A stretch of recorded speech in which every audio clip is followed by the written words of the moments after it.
Manchester United, pursuit of an attacker. Timo Werner's name has been mentioned. Choupo-Moting's name has been mentioned. I want to make sure I pronounce this guy's name. Gurasi has been mentioned.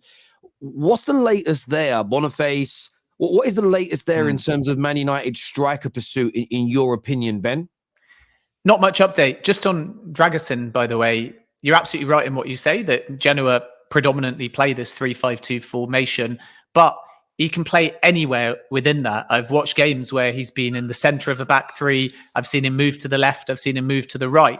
And he's very good at recovering positions when he realizes another centre-back is being pulled away. So I actually think that he'll really relish the opportunity to play in this high line, and I think he'll fit fine into a back four. I don't think that transition will be a problem at all. With Manchester United, I'm not really expecting too much, if I'm honest. There's a possibility, obviously, that they could bring in a striker, but for me, it's going to require the exit of Anthony Martial. I don't think that the imminent Sancho loan to Dortmund, his return, is really going to generate enough capital to allow Manchester United to move definitively within the market for the kind of profile that they're looking for. Sergio Guirassy could be one to watch, but I think the feeling from my Stuttgart sources is that he's going to stay. There's a 17.5 million euros release clause, but it means absolutely nothing if the player doesn't want to go. Clubs can't just trigger the clause without the player's buy-in.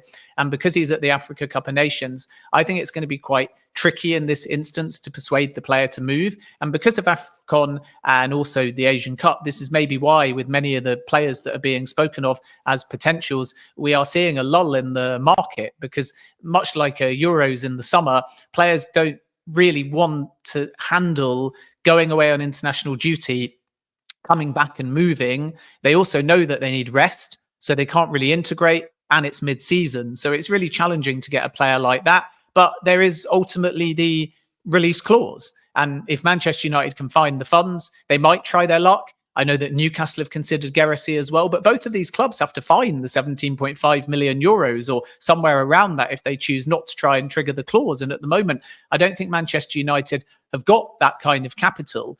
The other thing is that Manchester United have a so-called transfers plan. It's written that way in the agreement with Jim Ratcliffe. And Jim Ratcliffe and INEOS have approved that transfers plan. And it's relatively conservative because INEOS don't want to panic buy. They don't want to define decisions that maybe can wait until summer 2024.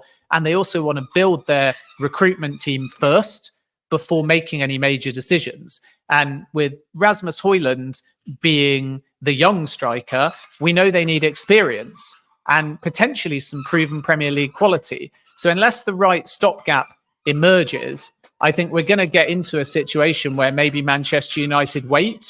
I don't think that Guirassy is possible. I think a linked player like Jonathan David is only going to be one to watch for the summer. And Manchester United need to focus on outgoings first. So the only chance I feel Manchester United have got of moving for a striker is if two exit. At the moment, they've got Sancho out, and now they need to maybe try and find a solution to have one more outgoing before they can move in the market. I'm loving those dog toys. Loving it. My puppy ain't here right now, but he is just as noisy. He really is. I get it with Man United. It's frustrating as a Man United fan that we know we've got these issues. We know we've got everything going on. I did want to get your opinion on the situation and the story regarding Blanc today. There was a lot of speculation he would become the new CEO, and a very confusing article really for a lot of people from The Athletic today that sort of suggests that he'll be involved, but nobody quite knows what his role will be. The new CEO will be picked between the Glazers and INEOS. What's your understanding of that situation, and how is that? Do you think that's going to be an impactor for the January transfer window? I think this is just evidence of what I've said before, which is that INEOS are not going to rush any decisions. What you have to understand is that there'll be a strategic review that might last somewhere close to 100 days. And that's inclusive of planning that's already taken place now. And that is being led by Sir Dave Brailsford. So until you've done the review, you don't know what you need. And Manchester United, as I've said many times, may well employ a sporting director and a technical director or some kind of head of recruitment alongside the director of football. And then in addition to that, the CEO is quite a complicated appointment because INEOS can't just proceed on their own terms as with a football decision, because the CEO is not only a football appointment. It is a role that encompasses every different aspect of the club. So the Glazers, if they vote collectively as a 6, can ultimately outnumber INEOS. And one wonders if this is the first bit of, loosely speaking, debate or friction, because the Glazers are happy to hand over football control, but do they want an INEOS person as CEO? Or does that actually give INEOS and Ratcliffe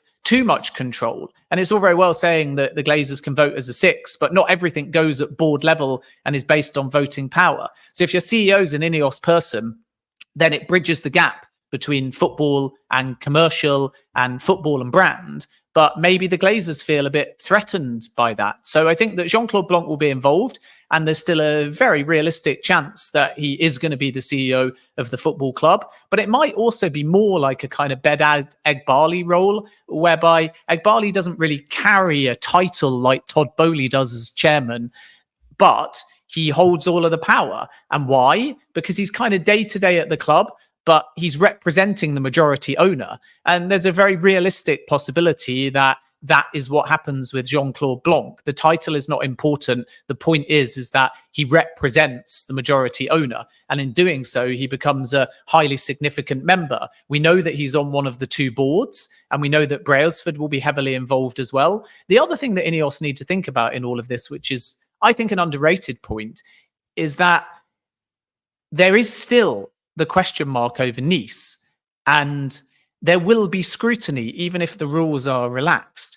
And because of that, we have to wait and see whether Manchester United has to be billed as Ratcliffe project and Nice has to be billed more as INEOS, or alternatively, whether Ratcliffe has to consider reducing his own stake in Nice to make sure that he fits in with all the rules. And everyone made a big furore about Sheikh Jassim in the build-up with QSI, even though QSI was denied that they were involved. We know that Nasser Al-Khalifi wears many hats and was certainly involved in the consultation process. But everyone made a big kind of fuss about how Sheikh Jassim could well be under the thumb of the Emir, and the Emir's sports arm is QSI, and QSI have PSG. So how is that possible under the rules? And much less was said about Nice and Manchester United. Now, of course, in fairness to INEOS, they would say they know the rules, they know the balance, but it is sporting control, and therefore it's influenced by legal definition.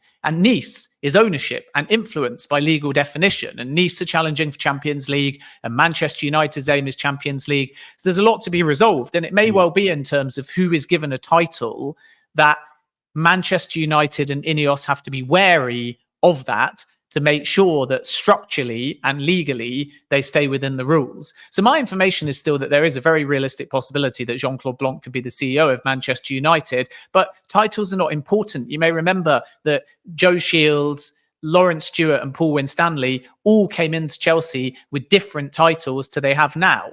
And then the model was assessed, and 2 of them were bumped up to co-sporting directors. So the titles don't really matter. It's more the dynamic that's important. Yeah, of course. Well, I've seen it in a separate scenario. Sometimes when I worked in the banking world, somebody would be made redundant, and then they'd recruit somebody into that position, but the position would have a different title because legally they couldn't employ someone into a position that they just made redundant. So, yeah, some of this is going to be playing things around. And Strasbourg, Steve, here, another generous super chat.